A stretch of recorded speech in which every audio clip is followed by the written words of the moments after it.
just as his generation of journalists held the powerful to account, we continue to count on today's generation of media workers. Important as was. Umongameli uCyril Ramaphosa ukhuthaze intatheli nabafundi ukuba bazame ukulandela ekhondweni likaGqirha Peter Magubane ongcwatywe izolo kumangcwaba eFourways eRhawutini. The main thing is to collect points, especially come next week. You know, our opening game is so important. Bafana Bafana Hugo Brosh umdlalo wabo nemali uzocacisa ibanga elizohanjwa iBafana Bafana kwe-AFCON e-Ivory Coast.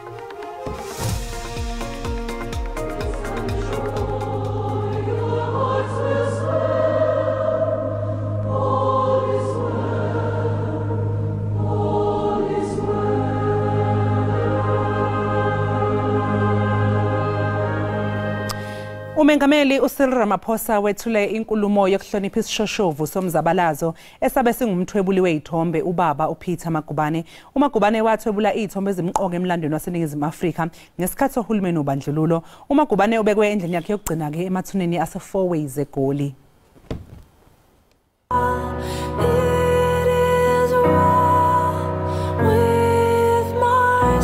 Udokotela uMagubane ubetuswa ngeqhaza lomsebenzi wakhe eqhumbeni phansi uhulumeni obandlululo kuleli ngenxa izithombe azithwebula. Lezi zithombe zifaka phakathi ezabe zibonisa umhlaba icala eladuma kakhulu iRovonia trial, imashi yabesifazane yango-1956, imashi yabafundi bango-1976 kanye nezinye izigameko ezenzeka ngesikhathi sobandlululo. Indodakazi yakhe ufikile Magubane ithi kwayithatha isikhathi ukuqonda ubumqoka bomsebenzi kayise ezweni.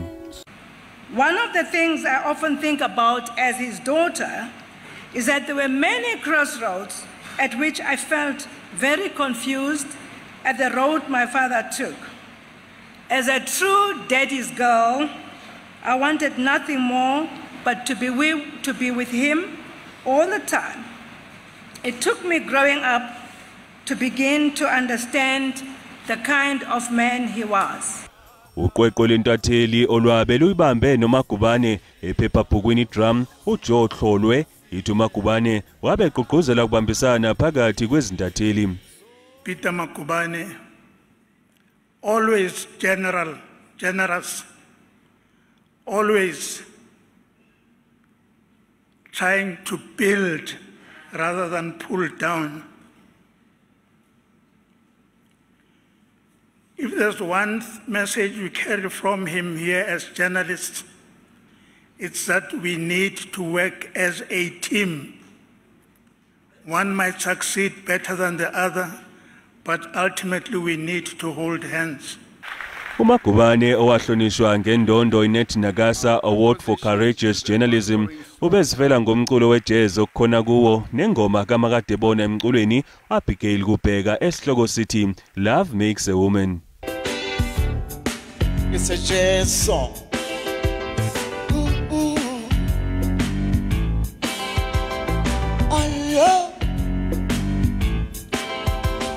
When the fire, I tell you it was burning, and I know I should have been learning. Yes, my pockets, I tell you, we're full of money. Inkonzo yomngcwabo ibithanyelwe nangumengameli wezwe uCyril Ramaphosa kwazise ngqalabutho ihlonishwe ngomngcwabo osesigabeni sesibili ezingeni lesifundazwe. We as the South African people are giving richly deserved recognition to Dr. Magubane for his contribution to the important craft of journalism. Above all, we are doing so because bearing witness to injustice everywhere, in all its forms, is and will forever remain an act of courage that is worthy of the highest acclaim.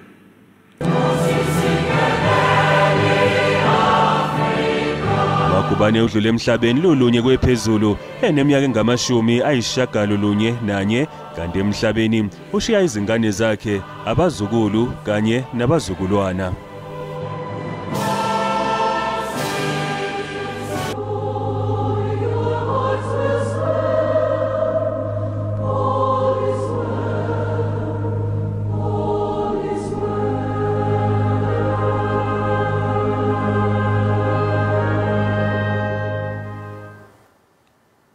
Isebe lentsebenziswano kurhulumente kwiphondo laKwaZulu-Natal lisathethathethana nesebe lezamanzi nogutyulo kuzwelonke ngenjongo zokuqulunqa amacebo okujongana nezikhukhula zaseMnambithi. Oku kuza emva kokuba isisixeko siphinde sathwaxwa zizikhukhula kwakhona ngobusuku bangomvulo emva kwezandyondyo zemvula ezandulela iKrisimesi. Oosomashishini bathi ke ezi zikhukhula zixhaphakile kwesi sixeko ukususela ngonyaka ka-2021. Sodolophu ke umasipala wase-Alfred Duma uzama SABC unabe wenjenje. It is becoming a norm that every beginning of the year, January up to March, we are experiencing these floods. As the new council that was sworn in on the 17th of December 2001, we took it upon ourselves that in our 5-year term we want to ensure that this town flooding is put to an end. Yes, it might look like we have failed for now, but there are things that we are doing. We enlisted the services of SOPEC consultants who advised us, who gave us some advice, like the non-functional valves, like your water catchment areas, especially the Windsor Dam, that is normal, and also the vegetation in the river. We communicated all that with the Provincial Department of Cogta. We even contacted the Water and Sanitation Department. They gave us plus or minus 14 million, which we spent on purchasing the valves.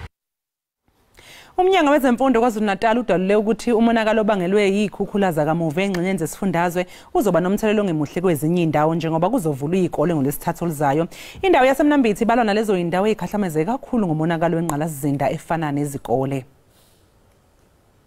Izisebenzi zomnyango zithi izikole eziningi zilimalile ezikhukhuleni kwathi ezinye zacekelwa phansi kuntshontshwa impahla zokufundisa nokufunda.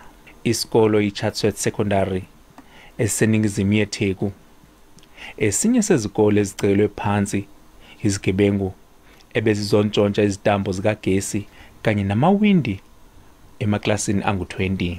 Umonakalo ulinganiselwa ku-100,000 wamarandi. Yize kusaqhutshekwa nokuhlonzwa ubungakanani bomonakalo owenziwe izimvula, umnyango uthi ukhathazekile ngezikolo eziseMnambithi kanye naseDandi. Angeke ingabi khona impact masikhuluma iqiniso ngoba ezinye izikolo zilimale kakhulu, ezinye zilimale kancane ukuthi izokwazi ukusebenziseka, but impact izodalwa ama delays ukuthi kwenzeka lokho iposition yethu yemali ayikho kahle hle. Izinyunyana zothisha zithi zikhathazeke kakhulu ngokuthi izikolo zikulungele yini ukuvula. Qiniso ukuthi kuyimanje sesitholile imbiko ngezikole eziqekeziwe, but okusimangazayo ke this time around ukuthi njengoba ke ntshontshwe izinto zasemakhishini ama-computer nani kulokhu ke ntshontshwa i-stationery sisayibhekisisa ukuthi akungenzeki yini ukuthi ngale nto ungakhokhi komnyango sekukhona abantu mhlasimba bamuva i-stationery la basimuve basise kwesinye isikole. Umnyango wethu uhlulekile ukuba unikezele lezi zinsiza ezanele. Eyiningi izikole zithola nje ikota yemali engabe ingenile ukuze bakwazi ukuthenga izinsiza kufunda nokufundisa. Umnyango wezemfundo uthi uzothumela omahamba nendlwane kulezo zikole ezikhahlamezeke izikhukhula. Mlondi Khatebe, SABC News eThekwini. Mbukele njengoba iqala nje ke umqhudelwano weAfcon kulenyanga iBafana Bafana ingxenye yawo. Namhlanje ke kwethulwa ngokusemthethweni iqembu elizohamba ke liyodlala lapha eIvory Coast nokuyiqembu ke elizoba lithwele amathemba ezwe. Ake sibacosha bukhome ke mbukeli balapha esikhumulweni seyindizi oArtambo International. It's live TV. These things happen. Cap, if you could please stand. I'm terribly sorry I'm going to be in the way here. A very significant one there. You carry not only just a flag there, but the hopes and wishes, the dreams of many that are here with you, but of South Africans as well. Yeah, good morning, everyone. This is it's an amazing feeling receiving the flag on behalf of the players. This represents the over 50 million South Africans, so we'll carry this with pride and we'll go out there and make sure we make everyone proud.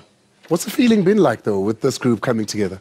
Yeah, it's been amazing. I mean, we've been together for over 2 years now, and there's the spirit amongst each other. It's amazing. The excitement each and every camp, and just the Ubuntu. The togetherness. It's amazing to see, and that's why you can see all the positive results because it starts with the teamwork. We're like a family now, so that's key for us. Just one thing, just do us all a favor, South Africans. We really like him, Toby. Tell him to stop hating everything, We want him to come back well. Lord. Thank you so much, Ronan. Thanks so much. We're going to take a very quick break. When we come back on the other side, we carry on. We've got Nada Wochela from the SABC as well, who's with us. Because, like I said, the SABC bringing you every single one of those 52 games. We are fully behind this team.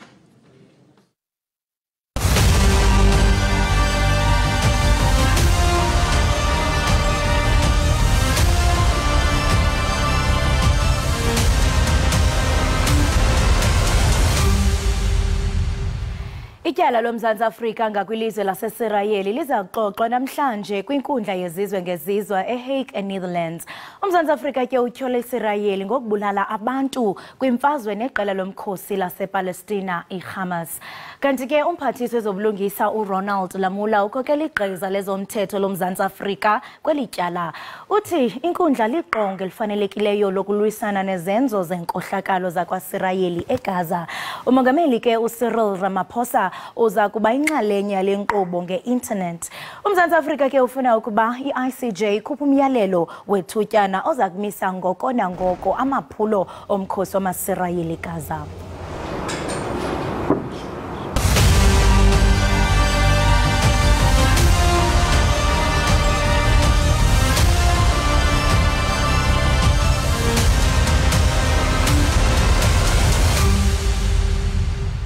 Mbukeli okwamanje ake siphosa amehlo ke sibhekela pha kwisimo sezulu uthi kume kanjani namhlanje.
Siphinde samukele mbukeli lapha ekhaya Jikelele sibonga kakhulu ukuthi sahlanganyele kanye nathi kanti ke njengamanje sekuyisikhathi ukuthi sibheke izindaba ezingundaba mlonyeni lapha yaku x.com.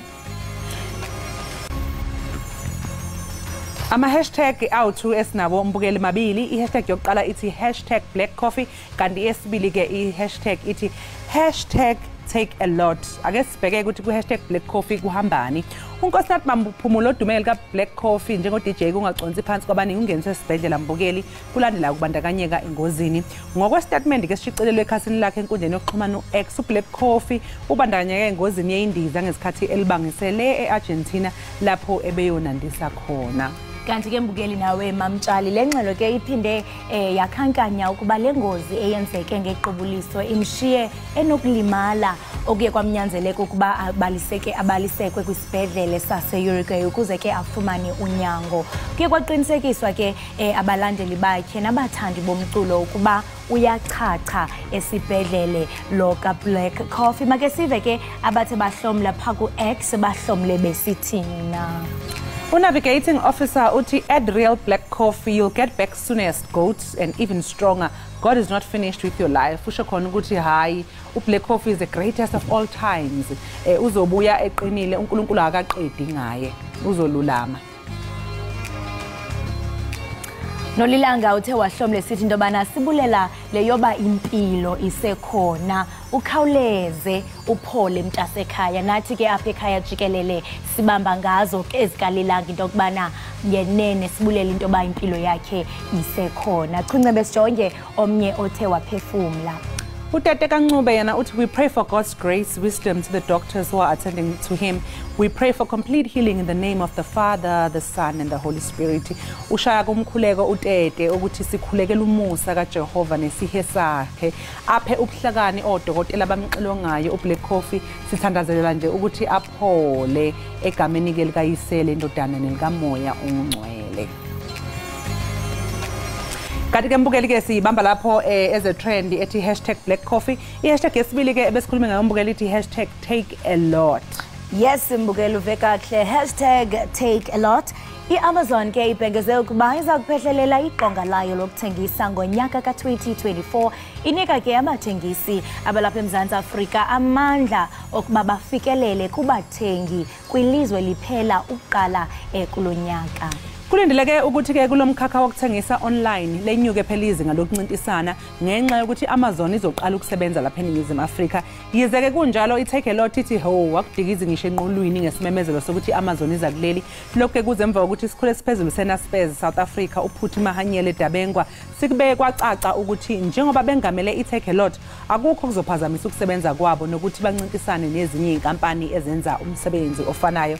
Ukhulumile ke waphawula uWolf of Small Street lapha ku x.com uthi yena Takealot unfazed by Amazon lol please. Naspers has already started investing more into Takealot to try and compete and that's a sign. Takealot had become very complacent. uWolf of Small Street ke uthi yena uyahleka ukuthi hawu iTakealot ithi ayi akudikizi saqakala nje ngokuthi kuze Amazon uyahleka ukuthi hayibo ihlaya ke leli phela inkampani le Naspers vele bisibonakalile isifaka imali ethe xaxa ukuze phela izame ukuphakamisa izinga lika Takealot. Uyabona ukuthi cha lolu uphawu lokusho ukuthi cha nabo bayabona ukuthi le iAmazon izoza impela kuzwakale. Uthi cha kuhle lokho kwenzakalayo ngoba vele iTakealot ibisithe ukurelax bisikhuleka kakhulu lapha eNingizimu Afrika. Ukhona omunye kholosa uPaulile.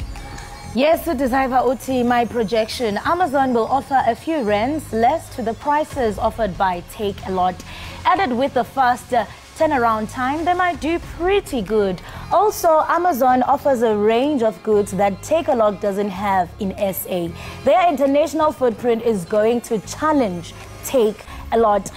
Lona umhlomli uyabonakala into bana uyathelekisa phakathi kuka Amazon naye uTakealot njengokuba umsivi into bana uthi Amazon yena uzawunikeza inkonzo ngenani eliphansi ezi-offerishwa ngubani nguTakealot kwaye ke uyathi into yokubana uAmazon yena uzawunikeza inkonzo eziliqela uTakealot anganazo apha eMzantsi Afrika. Uyathi into yokubana kuyabonakala into yokubana i-footprint yabo yaphesheya kwamalwandle izawuqubisana kakhulu nayo iTakealot. Chincembe ke sijonge abanye bathe bahlomla pha ku X bahlomle besithini.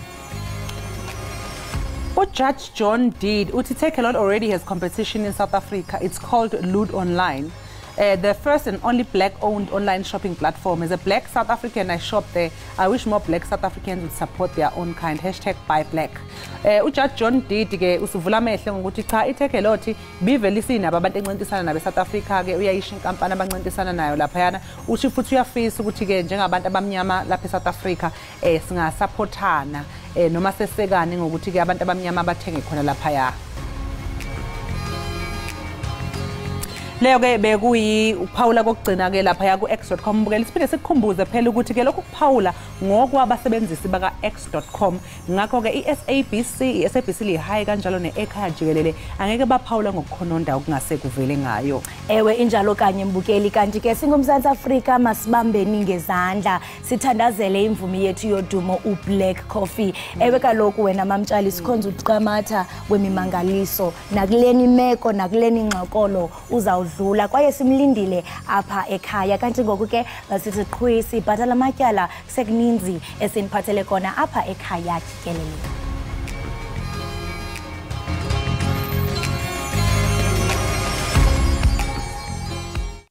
Siphinde sikwamukele mbukeli lapha ekhaya Jikelele sibonge kakhulu ngokuthi ke ube nathi mbukeli mangabe umzali siyacela ukuthi ubize izingane zakho intsha nanombani ongamthola ngoba sizokhuluma ngalolu daba olubalekile kangaka. iHubly Bubbly nephinde ibizwe nangokuthi ihookah pipe idumile futhi ke ithandwa kakhulu yize izazi zezempilo zithi kuyingozi ukuyibhema. Esigamekweni ke sakamuva mbukeli owesilisa neminyaka engama-30 waseMahikeng uhlaselwe yisifo sohlangothi esihlobene nokusebenzisa iHubly Bubbly.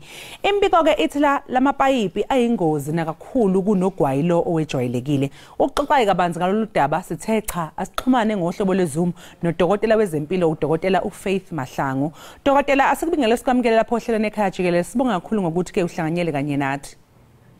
Ngiyabonga ukuthi ningivumele ukuthi ngizokhuluma nani mayelana indaba ebalekile kakhulu. I'm very honored to be on this platform. Sibonga kakhulu nathi dokotela ngesikhathi sakho ukuthi ube nathi ngoba lolu daba impela sokhuluma ngalo namhlanje lubaleke kakhulu ngoba siyayibona indaba yeHubly Bubbly ukuthi nje sekuyinto esetshenziswa ubusaphasapha ngapha nangapha intsha nje mangabe ithokozisa ayikwazi ukuyithokozisa ngaphandle ukuthi kube khona iHubly Bubbly. iHubly Bubbly yasetshenziswa kakhulukazi abantu abasha ungasitshela mhlawumbe ke ngeingozi zezempilo ezihlobene nayo leHubly Bubbly uma ngabe nje kuqhathaniswa nanogwayo ojwayelekile. So and we are sure to Hubly Bubbly vele it's everywhere now. We are to a party abantu abasha vele they're constantly using it and kuba ngathi it's the norm. And a lot of them think ukuthi it's safe, and I think the thing that makes people think ukuthi it's safe is ukuthi kunamanzi. So they say ukuthi it's a water type and it's fine. But the thing is ukuthi there's flavors which are used in the Hubly Bubbly. And when you compare it to a cigarette, the flavors have tobacco, né? And in cigarettes, there's also what we call tobacco. So automatically that tells you that there's a dangerous substance in the Hubly Bubbly. The only thing is that the flavors have a certain taste, so it might make a person think that it's less of a risk. But that tobacco has nicotine, which is also present in cigarettes. Nicotine is what causes the addiction. So the moment they start smoking nicotine a lot, then you have dangerous drugs, dangerous chemicals, the carbon monoxide. Carbon monoxide is a toxin that the moment it affects the oxygen levels, once again affecting our blood vessels, affecting insulin. Then you have Ekhaya. Ekhaya that is in tobacco, what it does, I don't know if you've seen when people are smoking, their teeth change in color. Sometimes you see that their hands change in color. So that part changes the color of people's teeth and hands, but also Ekhaya causes cancer. So what I'm saying is the chemical or the product that is in tobacco is present in hookah pipe as well as cigarettes. And that's why when people think iHubly is safer, there's nothing that could be further from the truth.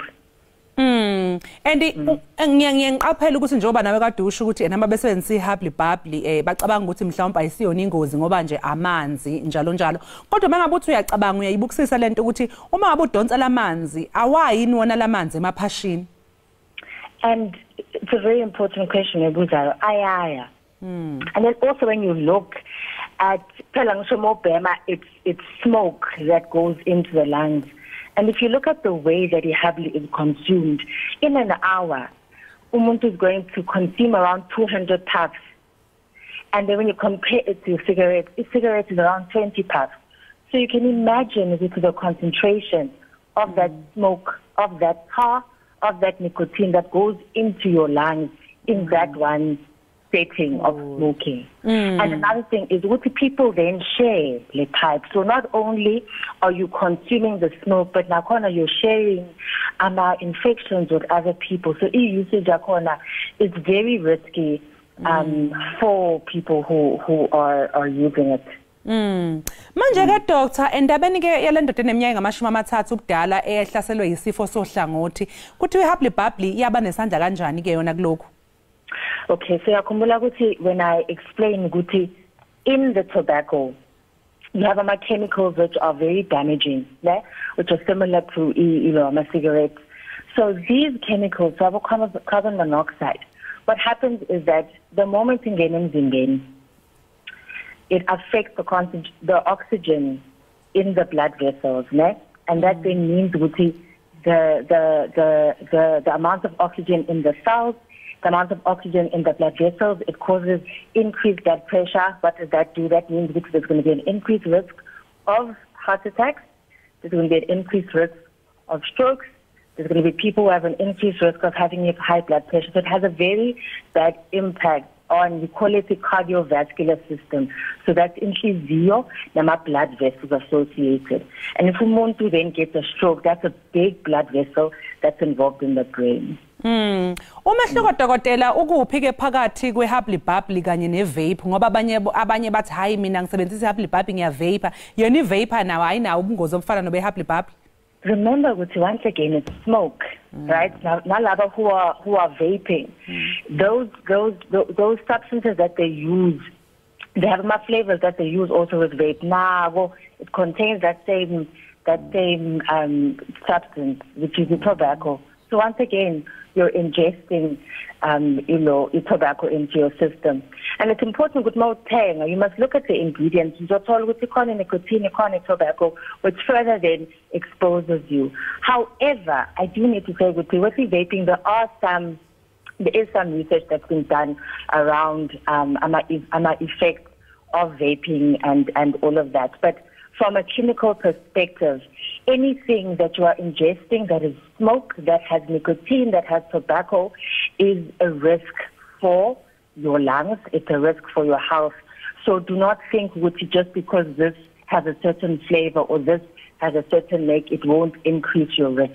And also another thing, people who are smoking are also putting abantu who are around them in danger because the risk of acquiring lama complication from second-hand smoke as well increases. So if I think when our brain, but you're around abantu ababhema ihubly or vaping or cigarettes, you're now at risk of these complications that I also mentioned because of the chemicals that exist. Manje dokotela ke ingabe ikhona nimpawu okufanele ukuthi abantu bazike ngazo ezibonisa izinkinga zempilo ezihlomeneke nokusebenzisa ihubly bubbly?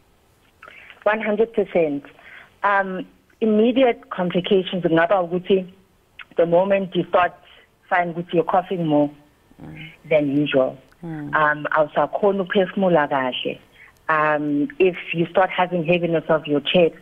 And then also remember I mentioned with nicotine is addictive. So sometimes you may find that some people are unable to stop. Yes. Wherever you go, that's now telling you the complication. And then you have the long term. Long-term, it affects the cardiovascular system, affects our veins. So then you could have a stroke, increased blood pressure, a heart attack. But then also cancers, cause an increase in risk of cancer, lung cancer. Remember, now BEMA, you're exposing your lips, you're exposing your tongue to lama chemical lenguashiu. So you can even find yourself having lip cancer. You can find yourself having cancer of your tongue, of the throat. So there's an increased risk of just uba cancer the moment you expose yourself to this. Also, you can find yourself having bladder cancer. And then another one, which abantu seem to think because there's low risk, even when they are pregnant. My studies are coming if while they're pregnant, there's a risk at a low birth weight. That can further complicate some outcomes. So it's so important to be aware that is not something to be taken lightly. It's important to understand our complications, especially for people's health. Manje Dr. njeke sesiphetha ikuphi ongakusho mhlawumbe umyalezo ongawusho ebantwini abayibhema ihabli nje yokuthi ubaqwashise nanokuthi mhlawumbe uphinde ukhuluma amagama mhlawumbe azokwethusa lo ongakaqala besacabanga uqala ukuthi hayi avela acabanga kwesibili. Ngiyabonga nje for the opportunity to address something so important. I think in this day and age, kubalulekile ukuthi sikhulume about things that put people at risk. Kubuhlungu ukuthi ugule and not realizing what your actions were doing was predisposing you to this. So it's important to understand that ihabli is not without its risks. In fact, usage could increase the illness yako. It could shorten your lifespan yako just because of the manner by which you decide to conduct yourself. Substance use in any form, be it habli, be it vaping, be it cigarette, is a risk for your health, especially as a young individual. If you start using a capacity, you are 20 years old, already by the age of 40, your risk of complications are extremely high. The capacity of your lungs, the capacity of Izindaba are going to be extremely low. So it's important to be aware, even though something may seem fashionable, Labantu who you are smoking with are not going to be there when you are admitted, and you can no longer function without an external oxygen device. So it's important to see, if you haven't started, don't even think about going there. But if you have, I'm also saying that there is hope. You can decide this is something that you want to stop, and there are certain resources that are available to help you to get to a point where you can stop and conduct yourself in a healthier manner. Sasiphatha nje Dr. nje uthi nje kafishane mhlawumbe lolu sizokhuluma ngalo mhlawumbe ungasinika imininingwane yokuthi umuntu mhlawumbe ufuna ukuthola usizo lokuyiyeka angenze njani? Okay. Number one, balekile ukuthi umuntu akhona ukubona ukuthi unenkinga. It starts with identifying, admitting that you have a problem. And then you can speak to your healthcare provider. Now you can speak to any doctor. What happens with the way that we approach ihabli then is the same way that we approach cigarettes as well. We take you through the process. We want to assess your readiness for the process for leaving. And there's different ways. Some people can decide that they want to just stop. Yeah? I don't necessarily recommend that, because once you get to a point where, as you see, the quality use disorder, it's important that you don't put yourself at risk of relapses.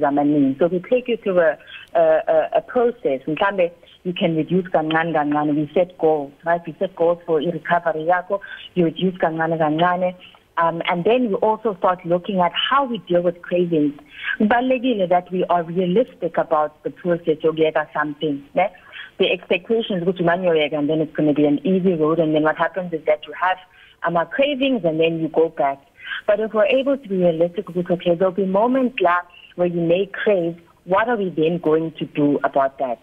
You can find which we replace it with certain snacks. You can find which replace it with exercises, different ways to help. Remember, a problem is a behavioral thing.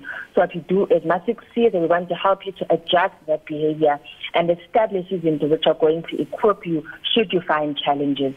Hayi Dokotela, sibonga kakhulu ke ngesikhathi sakho nje nokuthi usichazele kabanzi mayelana nehabli neingozi zayo. Lo mbukeli bekudokotela uFaith Mahlangu esichazela ngomngozi bokubhema ke ihabli okwamanje asinje ke qu 8 lo siyabuyemva kumzuzwana.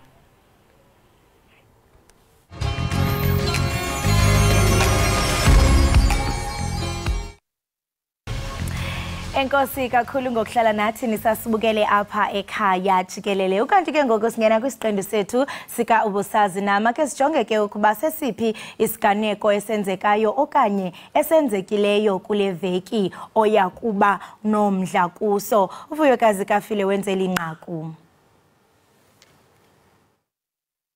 Ubusazi na ukuba ngomhla wesibhozo kuJanuwari wonyaka 1912 amaqhawe omzabalazo uJohn Langalibalele Dube, Josiah Changana Gumede, Pixley Kaisaka Sime noSoplaki bahlanganisana eBloemfontein baseka iAfrican National Congress eyayibizwa ngokuba iSouth African Native National Congress. I-ANC yabhengeza injongo yayo yokuhlanganisa onke ama-Afrika njengabantu banye ukuze bakhusele amalungelo kunye nenkululeko yabo. I-ANC yasekwa kanye ngelo xesha uMzantsi Afrika wawuguquka ngokukhawuleza okukhulu. Kwafunyanwa iidayimani ngo-1867 kunye negolide ngo-1886. Abaphathi bomgodi babefuna inani elikhulu labantu ukuba basebenzele emigodini. Imithetho nerhafu zaziyilelwe ukuba zinyanzelise abantu ukuba bashiye imihlaba yabo. Owona mthetho wawungqongqo yayingumthetho womhlaba ka-1913 owawuthintela abantu baseAfrika ekuthengeni, ekurenteni okanye ekusebenziseni umhlaba ngaphandle kwakwiindawo zolondolozo. Ngo-1944 kwasekwa i-ANC Youth League. Inkokheli zalombutho olutsha zaziquka phakathi kwawo amagqala omzabalazo angasekhoyo kweli, Nelson Mandela, uWalter Sisulu noOliver Tambo. Ngokwenza oku ke babekholelwa ukuba ama-Afrika aza kukhululeka. Ngo-1991 kwinkomfa yesizwe ye-ANC Nelson Mandela wonyulwa njengomongameli weli qela. uOliver Tambo wasebenza njengomongameli ukusuka ngo-1969 ukuya ku-1991. Uthethathethwano lwaqalwa yi-ANC lwakhokela ekubanjweni konyulo lokuqala oluyimbali ngo-April ka-1994. I-ANC yaphumelela olunyulo lokuqala lwembali, umnyinge wepesenti ezingama-32 ekhulwini kwiivoti ezingaphezulu kwezigidi ezingama-22 ebezixhasa i-ANC. Ngomhla we-10 kuCanzibe ngo-1994 uNelson Mandela wamiselwa njengomongameli woMzantsi Afrika. I-ANC yalawula ukusukela ngoko. Kodwa ke ngoku nangona kukho iingxaki ezijongene nalo mbutho, umongameli weli uCyril Ramaphosa uthi bayaphupha abantu abacinga ukuba i-African National Congress iza kusuka esihlalweni. Ukuqavula banzi lomba sikrwece uGqirha Sakhile Hadebe ngumhlalutyi wezopolitiko. Gqirha Sakhile, masikubulise sikwamkela inkqubeni. Ngibingelela lapho e-studio nabalaleli bakhaya. Enkosi kakhulu. Ungathi sibaluleke kangakanani isikhumbuzo seminyaka elikhulu elineshumi sombutho we-ANC xa kujongwa imeko yezopolitiko ngoku apha eMzantsi Afrika? Ngicela uqale phansi umbuzo uqale ekuqaleni wathi ungazwakali kahle siqaleni. Sixolise ngalonto Gqirha. Bendibuza Gqirha into yokubana ungathi sibaluleke kangakanani esisikhumbuzo seminyaka elikhulu elineshumi sombutho wayo i-ANC xa sijonga Gqirha imeko yezopolitiko ngoku nje apha eMzantsi Afrika? Ngicabanga ukuthi umgubho lo oJanuary 8 noma ukuzalwa kwenhlangano ebusayo umgubho omkhulu kakhulu enhlanganweni ebusayo nakubahlali abaningi base-South Africa njengoba phela kuyiyona inhlangano ebusayo ephethe uhulumeni. Ngaloku lusuku lolu umongameli ngokujwayelekile aphume namasu inhlangano ibhekephi onyakeni loyo ezobe kuwona ukuthi yini ezobe yenziwa nakuhulumeni, kuke kuvele lapho nokuthi yini esiyenziwe uhulumeni wenhlangano ebusayo. So kuyinto ebaluleke kakhulu umgubho kakhulu kubantu baseSouth Africa nakubaluka ANC jikelele. Futhi uma ngingapostisi wona omkhulukazi onyakeni ngasoke isikhathi. Xa sithelekisa ke le ANC ikhoyo ngoku nexesha eyasekwa ngalo, ungathi mhlawumbe ungakanani umohluko njengombutho? Ngicabanga ukuthi umehluko mkhulu kakhulu. Kodwa mina angikholelwa ekutheni mkhulu kakhulu ngoba mhlambe abaholi abakhona manje bentekenteke kakhulu kunalaba bakudala.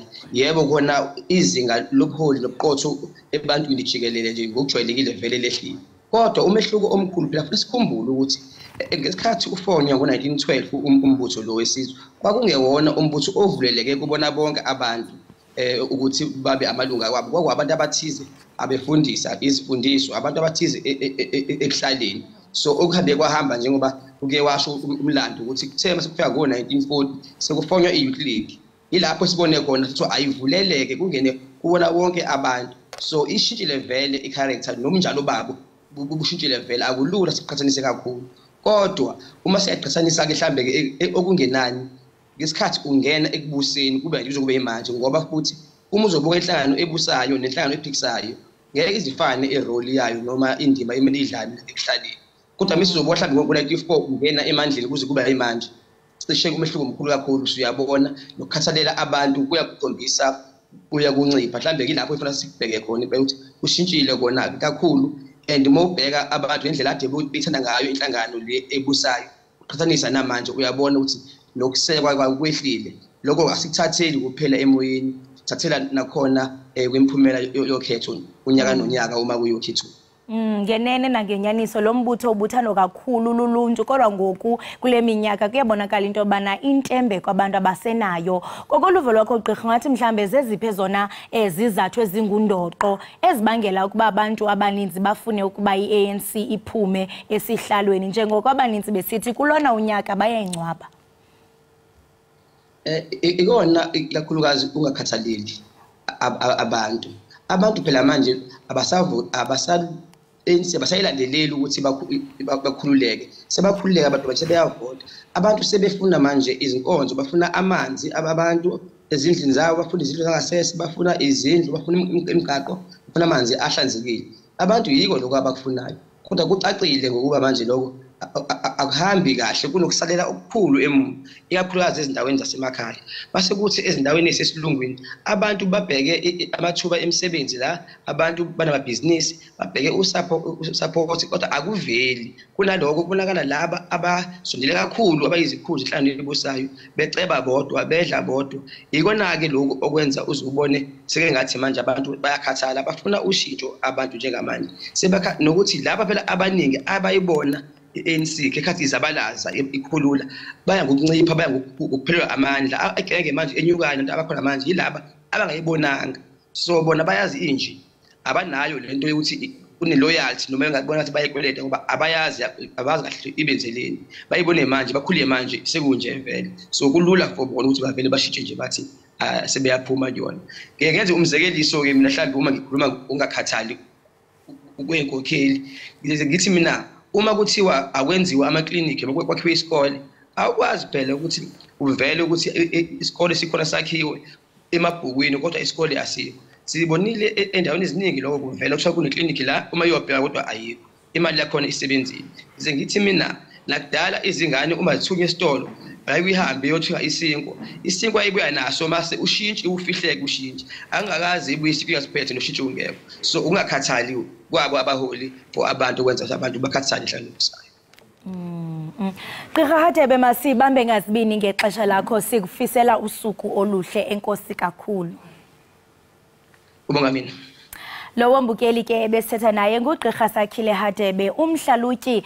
wezopolitiko sidlana indlebe nayo ngekamva notshintsho oluthe lwenzeka kwiqela eligquzo lemigqa kweli i-ANC siziqela ke siziqonqotha ngolohlobo ezanamhlanje bekumnandi nto nje ixesha lutshaba uyayibona la performance yala hour sibavile ababukeli bethe ama baphindi into emnandi we want more mbukele namhlanje bekuvalela iqembu lesizwe Bafana njengoba lihamba libhekise amabombo enhlokodolobha yase-Ivory Coast i-Abidjan namhlanje iqembu ke lisesikhumulweni seyindiza liyahamba silifisela nje inhlanhla iqembu lesizwe sengathi ke lingabuya nayo indebe njengamanje kambukeli sizwile ke ukukhala kwakho iqembu leli lomdanso selibuyile ke sinivalelisa ngalo nisale kahle basobashiya ke beshaya into abadume ngayo into ecokeme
Come